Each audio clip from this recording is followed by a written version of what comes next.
Hello everyone, मेरा नाम है कृष्णा और ये क्वेश्चन एनसीईआरटी के सरफेस एरिया वॉल्यूम का क्वेश्चन नंबर 5 है। इसके पहले मैंने क्वेश्चन नंबर 4 बताया है और क्वेश्चन नंबर 4 और 5 दोनों सिमिलर है।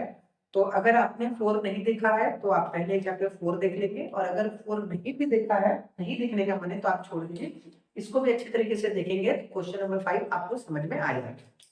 इस क्वेश्चन में क्या बोला गया है कि एक क्यूब है, क्यूबिकल ब्लॉक है, उसमें एक हेमिस्फेरिकल शेप का गड्ढा काट के बनाया गया है, ठीक है, जिसका मुंह का साइज जो है क्यूब के लेंथ के इक्वल है, ठीक ना।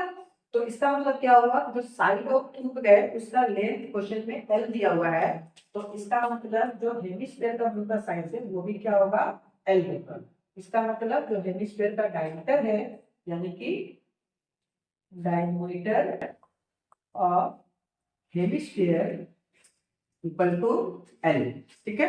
ऐसा क्यों होगा, आइए इसको हम लोग केवल 3D शेप में समझते हैं, ठीक ना। तो आप देख सकते हैं हमारे पास एक ऑब्जेक्ट है जो कि ऑलमोस्ट क्यूब के शेप में है और एक हेमिस्फीयर है ना। तो क्यूब का टोटल 6 साइड होता है, ये 1 2 3, ये 4, ये 5 और ये छठा साइड जो कि मैंने छठा नहीं लिखा है, क्यों, क्योंकि इस पे एक हेमिस्फेरिकल शेप का लोग गड्ढा कर रहे हैं।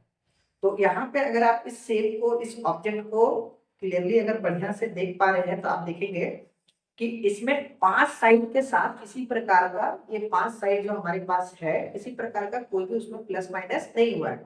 लेकिन ये जो छठा साइड है यानी कि 6th साइड जो है इसमें आपका एक हेमिस्फेरिकल कट करके निकाला गया है, ठीक है।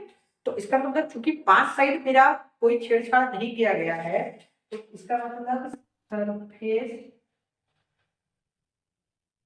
एरिया, ठीक है, इस ऑब्जेक्ट का सरफेस एरिया का 5 साइड कोई छेड़छाड़ नहीं किया है तो 5 साइड स्क्वायर का पाई ए तो मैं, क्योंकि स्क्वायर टोटल 6 साइड से मिलकर बनता है, सॉरी क्यूब जो है टोटल 6 साइड से मिलकर बनता है और 6 साइड में एक साइड में हेमिस्फेरिकल शेप का गड्ढा कर दिया गया है, तो 5 साइड मेरा सुरक्षित है, कुछ छेड़छाड़ नहीं हुआ है, इसीलिए उस 5 साइड में सरफेस एरिया का फॉर्मूला पाई ए, ठीक है, पहला। दूसरा चीज ये है कि जब इस पे हेमिस्फेरिकल हम गड्ढा कर रहे हैं तो आप देख सकते हैं कि ये जो गड्ढा है ये हेमिस्फेरिकल पार्ट का, ये गड्ढा भी अब इसी ऑब्जेक्ट का एक हिस्सा बन गया है ना, ये एक नया सरफेस बन के आया इसी ट्यूब का।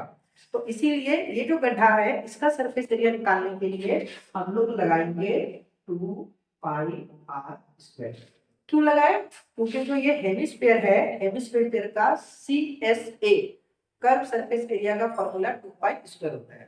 अब कर्व सरफेस एरिया क्यों लगाए, क्योंकि इसके ऊपर का जो ढक्कन है वो नहीं है, यानी कि इसका कवर नहीं है, यानी कि इसका मुंह नहीं है, इसलिए इसमें हम लोग कर्व सरफेस एरिया का फॉर्मूला लगाए, ठीक है। तो अब यहाँ गौर करें कि मेरा इस ऑब्जेक्ट का 5 साइड का फॉर्मूला आ गया, दूसरा इस हेमिस्फीयर का गड्ढा का भी फॉर्मूला आ गया, तीसरा आप अगर गौर से देखें तो ये जो कॉर्नर में छोटा छोटा बचा हुआ है, 1 कॉर्नर 2 कॉर्नर 3 कॉर्नर 4 कॉर्नर, तो इसका एरिया निकालने के लिए हम लोग को, ये एक स्क्वायर शेप है ना, स्क्वायर में से इस हेमिस्फीयर का जो मुंह है वो सर्कल का है, तो इस स्क्वायर में से अगर इस सर्कल को माइनस कर देंगे तो मेरा यहाँ पे जो कॉर्नर बचा हुआ है वो कॉर्नर निकल जाएगा।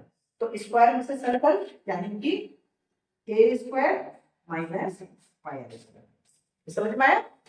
तो फिर से समझा देते हैं, ये जो मेरा 5 स्क्वायर है ये आपके इस ऑब्जेक्ट का पांचों साइड का एरिया हो गया, दूसरा 2 पाई आर स्क्वायर ये curve surface area of hemisphere यानी कि ये वाले पार्ट का हो गया, तीसरा साइड का square minus pi are square वो मेरा ये कॉर्नर वाले के लिए हो गया है ना, क्योंकि ये कॉर्नर का जो शेप है इसके लिए कोई फॉर्मूला नहीं है तो हम लोग इसका स्क्वायर का एरिया निकालेंगे और वहां से ये सर्कल को माइनस करेंगे तो कॉर्नर आ जाएगा, ठीक है।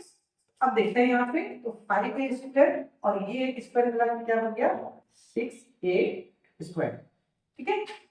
अब इसके बाद जो है हमारा यहाँ पे 2 पाई आर स्क्वायर है और इसमें से पाई आर स्क्वायर माइनस करेंगे तो बचेगा पाई आर स्क्वायर, है ना। तो अब पुट करते हैं वैल्यू 6 का 6 ए यानी कि एल यानी कि साइड, एल का स्क्वायर प्लस पाई का पाई इनटू, अब ये रेडियस है तो डायमीटर मेरे पास हेमिस्फीयर का एल है तो रेडियस इसका कितना हो जाएगा एल बाय 2। तो यहाँ पे हम लोग बोल सकते हैं L/2 का स्क्वायर। ठीक है, आगे देखते हैं हम लोग। तो 6L² प्लस पाई L²/4। यहाँ पे हम लोग एलसीएम लेंगे तो 24L² प्लस पाई L²/4 और L² हम लोग कॉमन निकाल लेंगे तो 24 प्लस पाई L²/4। ठीक है, ये सेंटीमीटर है तो सेंटीमीटर स्क्वायर, मीटर तो मीटर स्क्वायर। यही है मेरा इस क्वेश्चन का आंसर। आई होप आप लोगों को समझ में आया होगा। तो मिलते हैं अगले क्वेश्चन में एक नई के साथ।